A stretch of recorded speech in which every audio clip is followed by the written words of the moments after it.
میں یہ کہہ رہا ہوں کہ آپ اپنی کتابوں میں جتنا بھی ساتھ صحیح کا ٹائٹل لگاتے ہیں، صحیح بخاری، صحیح ترمذی، اس میں بے شمار ایسی روایات ہیں جس میں توہین رسالت سے بھری پڑی ہیں، ہم نے اس کا کبھی ذکر نہیں کیا، اور چاہیں تو میں آپ کو اس طرح سے ابھی اسی وقت بے شمار آپ کو ریفرنسز دے سکتا ہوں، لیکن میں دینا نہیں چاہتا ہوں، ٹھیک ہے۔ دوسری بات یہ ہے کہ آپ کتابوں کی روایات کو بیس بنا کر جو کہ ان کے عقائد میں شامل نہیں ہوتی، اور اس کو کیا اب اس طرح سے بتانا چاہ رہے ہیں لوگوں کو، یہ ذہن بنانے کی کوشش کر رہے ہیں کہ شیعوں کے یہ عقائد ہیں، لا حول ولا قوت، دیانتی کی یہ بات ہے، تو بہت بے ادبی سے آپ بات کر رہے ہیں، یہ طریقہ عالم نہیں ہے، یہ جی علماء کا بیان ایسا نہیں ہونا چاہیے کہ آپ انتہائی بددیانتی سے بات کریں اور دوسروں کو اور تفرقہ اور منافقت لانے کی کوشش کریں۔ عمران صاحب غرض یہ ہے کہ الحمدللہ ہم تو محبت سے بات کرتے ہیں، اور اگر ہم ایسی بات کریں، ہم دیکھ رہے ہیں اور میں بڑی محبت سے آپ کے پروگرام میں آیا ہوں۔ کیا محبت سے آپ پروگرام میں آئے ہیں؟ آپ اپنی کتاب کا حوالہ ہم دے رہے ہیں، کتاب کا حوالہ ثابت کریں نا عمران صاحب۔ کون سی کتاب؟ آپ یہ بتائیں کہ جو ہم حوالے پیش کر رہے ہیں وہ غلط ہیں یا صحیح ہیں، اور اس کے مقابلے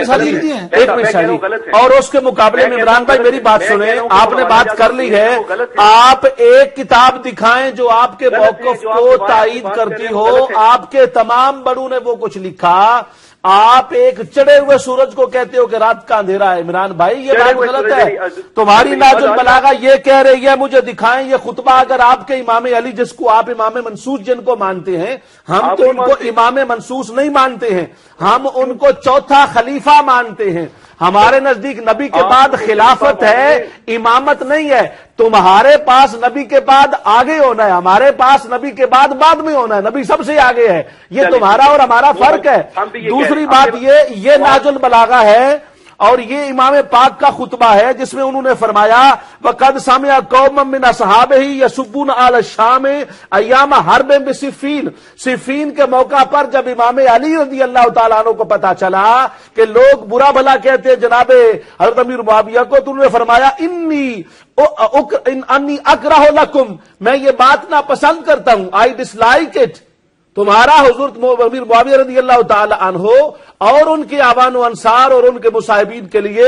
غلط بات کرنا اور برا بھلا کہنا، میں انی اکرہ، یہ آپ کی کتاب اگر نہیں ہے تو ہم اپنی ساری بات واپس لیتے ہیں۔ میرے پاس یہ ناج البلاغہ، اس کا مجھے خطبہ نمبر بتا دیں۔ یہ خطبہ نمبر 204 ہے میرے پاس، اور یہ ناج البلاغہ ہے، اور یہ چھپی ہے مطبوعہ بیروت اور لبنان سے۔ اگر یہ کتاب آپ کی نہ ہو تو آپ کی ساری باتیں ٹھیک اور ہماری ساری باتیں غلط، اور اگر آپ کی یہ کتاب ہے اور آپ میں ایمان کا ذرہ برابر ہے، آپ ہمیں دیانت کی بات سمجھاتے ہیں، تو آپ حق کو مانیں۔ حضور مولا کائنات کے فرمان کے ساتھ دھوکہ کرنا علمی دیانت نہیں ہے، ان کی بات کو ماننا علمی دیانت ہے۔ ہم آپ کو بتائیں اگر یہ خطبہ غلط ثابت، میں آپ کو چیلنج کر رہا ہوں، سوال نہیں کر رہا ہوں، میں آپ کو چیلنج کر رہا ہوں، اگر یہ خطبہ نہ ہو تو پھر سارے کا سارا میں غلط، اور اگر یہ خطبہ امام کا ہو اور ناج البلاغہ میں ہو تو آپ کو غیرت دینی کا ثبوت دینا چاہیے، حضور مولا کائنات کے فرمان کو مان کر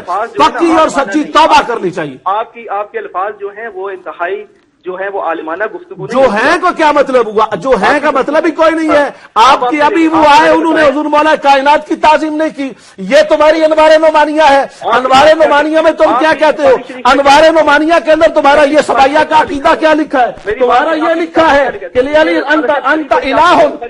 آپ کا عقیدہ، آپ علی کو اللہ مانتے ہو، حضور علی کو اللہ مانتے ہو، یہ تمہاری انوار نعمانیہ۔ حضور کو، حضرت علی کو اللہ ماننے والا تمہارے ساتھ بحث کون کرے گا؟ تمہارے پاس علمی دیانت کیا ہے؟ تم تو قرآن کو تم نہیں مانتے، حدیث کو تم نہیں مانتے، اپنے امام علی کو تم نہیں مانتے، امام نے جس کے پیچھے 25 سال نمازیں پڑھی اس کو معاذ اللہ تم غدار کہتے ہو، استغفر اللہ، فتنہ پرور کہتے ہو، استغفر اللہ، اور پھر معاذ اللہ کافر کہتے ہو، اور کہتے ہو 3 صحابہ کے سوا باقی کافر ہو گئے۔ اتنا جھوٹا مذہب، اتنا غیر حقیقی مذہب اور اتنا دین سے دور مذہب دنیا جہان میں پیدا نہیں ہوا۔ ہر عیسائی مانتا ہے کہ سارے کے سارے صحابہ کامل الایمان تھے، یہودی مانتا ہے، عیسائی مانتا ہے، ہندو مانتا ہے، سکھ مانتا ہے، بدھ مت مانتا ہے، دنیا کا کوئی انسان نہیں کہتا محمد مصطفیٰ کو سارے چھوڑ گئے تھے، صرف تم کہتے ہو، اور یہ آپ کی کتابوں میں لکھے، ہم نہیں کہتے، یہ تم نے لکھا علی الہ ہے، تم نے خود کہا علی الہ ہے، یہ تمہاری منتہی الاعمال میرے پاس موجود ہے، اس میں تم نے کیا لکھا؟ اس میں تمہارا منتہی الاعمال والا خود کہتا ہے تاریخ 4 معصوم میں کہ جناب کی 4 صاحبزادیاں تھیں، اور تم ببانگے ڈول ٹی وی پر جھوٹ بولتے ہو کہ صاحبزادیاں نہیں تھی۔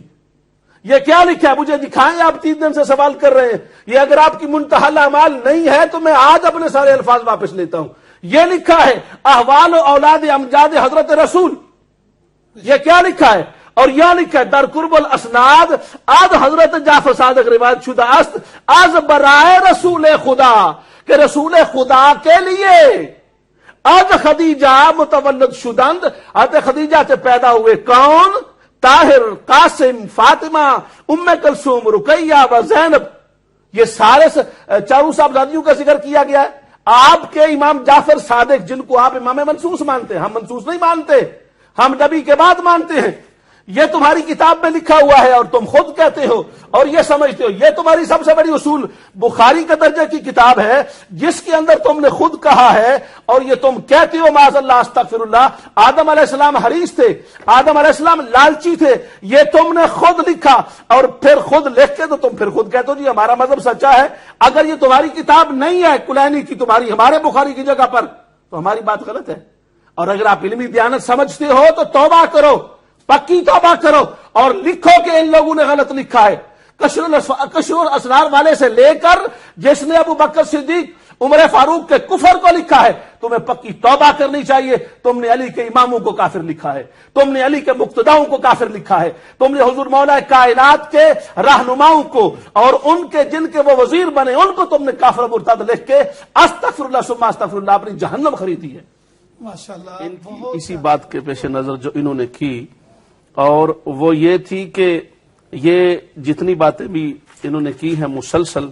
ان باتوں کے اندر سب سے بڑی بات یہ ہے، یہ لکھتے ہیں آیات القلوب کے اندر انہوں نے لکھا ہے کہ حضرت آدم علیہ السلام کو اور جناب حوا علیہ السلام کو جنت سے اس لیے نکالا گیا، پس شمارا پائیں می فرستم از جوار خود و بر شما می فرستم خواری خود را، پس نظر کردن بسوء ایشاں بدیدائے حسد۔ حضرت آدم نے اور حضرت حوا رضی اللہ تعالی عنہا نے اور آدم علیہ السلام نے ان کو حضرت علی کو حسد کی نظر سے دیکھا تو ان کو جنت سے نکال دیا گیا۔ یہ ان لوگوں کا عقیدہ ہے۔ اور پھر یہ کہتے ہیں، اور اصول کافی کے اندر یہ لکھا ہے کہ انہوں نے 2 ٹوک کہا، کہتے ہیں کہ اصول کفر میں سے ایک یہ ہے کہ ہمارا جو عقیدہ ہے 3 کفر ہوتے ہیں، کہتے ہیں ایک ہوتا ہے الحرسو، ایک ہوتا ہے الاستکبارو، اور وہ کہتے ہیں کہ یہ جو الحرس والا کفر ہے معاذ اللہ ثم استغفر اللہ، یہ ان کی شاہ صاحب بخاری شریف کے درجے کی، جہاں ہماری بخاری کا درجہ ہے یہ ان کی اصول کافی ہے۔ کہتے ہیں 3 درجے ہوتے ہیں، 3 وجہ سے کفر ہوتا ہے، اور کہتے ہیں ان میں سے ایک کفر آدم علیہ السلام نے کیا، استغفر اللہ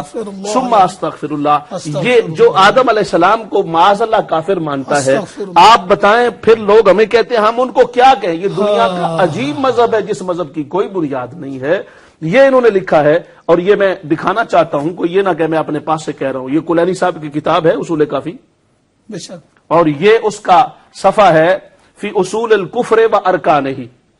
اور اس کی پہلی روایت ان کی ہے جس کا نمبر ہے 2473، باب ہے 115، اور اس میں وہ کہتا ہے، یہ لکھا ہوا ہے اصول الکفر ثلاثۃ،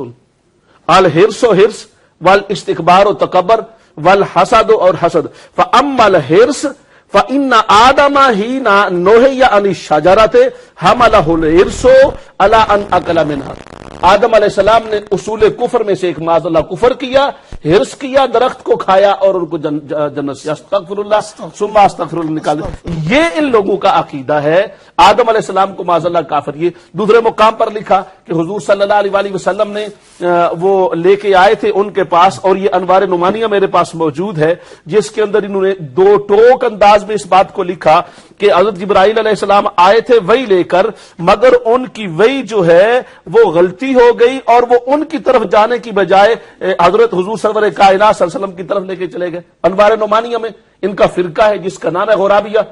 کہتے ہیں وہ آئے اور پھر وہ وہی بھیجی تھی اللہ پاک نے جبرائیل علیہ السلام کو دے کے حضور حضرت علی کے لیے استغفر اللہ ثم استغفر اللہ، اور انہوں نے وہ وہی جبرائیل علیہ السلام نے معاذ اللہ غلطی کی اور وہ وہی انہوں نے بھیج دی نبی پاک صلی اللہ علیہ وسلم کی، یعنی جبریل امین کو بھی یہ معاف نہیں اور ابھی یہ جو بندہ کہہ رہا تھا، اگر لوگوں کو یقین نہیں ہے نا میری کتابوں پر، ابھی یہ جو بندہ کالر آیا تھا اور کہہ رہا تھا معراج شریف میں 3 بار آیا کہ ولایت علی کو کریں اور پتہ نہیں کیا ولایت علی کی، کہتے ہیں اللہ پاک نے استغفر اللہ ثم استغفر نقل کفر نباشد۔ ہم یہ باتیں اس لیے بتا رہے ہیں کم سے کم دوستوں کو پتا تو چلے کہ یہ لوگ کون ہیں اور ان کو توبہ کرنی چاہیے اور پکی اور سچی توبہ کرنی چاہیے۔ انہوں نے لکھا نبی پاک صلی اللہ علیہ وسلم کو 3 بار اللہ نے عرش پر بلایا اور استغفر اللہ بلا کر ڈانٹا اور استغفر اللہ جھڑک کر کہا کہ علی کی ولایت کا اعلان کیوں نہیں کر رہے ہو، علی کی ولایت کا اعلان کیوں نہیں کر رہے ہو، علی کی ولایت کا اعلان کیوں نہیں کر رہے؟ یعنی ان کے نزدیک حضور آئے ہی حضرت علی کی ولایت کا اعلان کرنے۔ پھر انہوں نے خود اپنی کتابوں میں لکھا، منتہی الاعمال میں یہ عبارت موجود ہے اور دیگر ان کی تمام کتبوں میں عبارت موجود ہے، کہتے ہیں کہ حضرت علی حضور کے سوا ما عدا جدہم، حضور کے علاوہ باقی سارے نبیوں سے افضل ہے، نبی سے افضل کسی غیر نبی کو ماننے سے بندہ دائرہ اسلام سے خارج ہو جاتا ہے۔ اور ہم ان اپنے محترم بھائیوں سے یہی کہنا چاہتے ہیں کہ آپ اپنے ایمان کو پہلے جو آپ کے پاس نہیں بچا پکی توبہ کریں، علی المرتضیٰ شیر خدا اہل بیت اطہار کے طریقے کو اپنائیں اور جس طریقے سے انہوں نے زندگی اسلام کے اصولوں پر گزاری ہے انہی اصولوں پر آ جائیں تاکہ آپ کو نجات مل سکے۔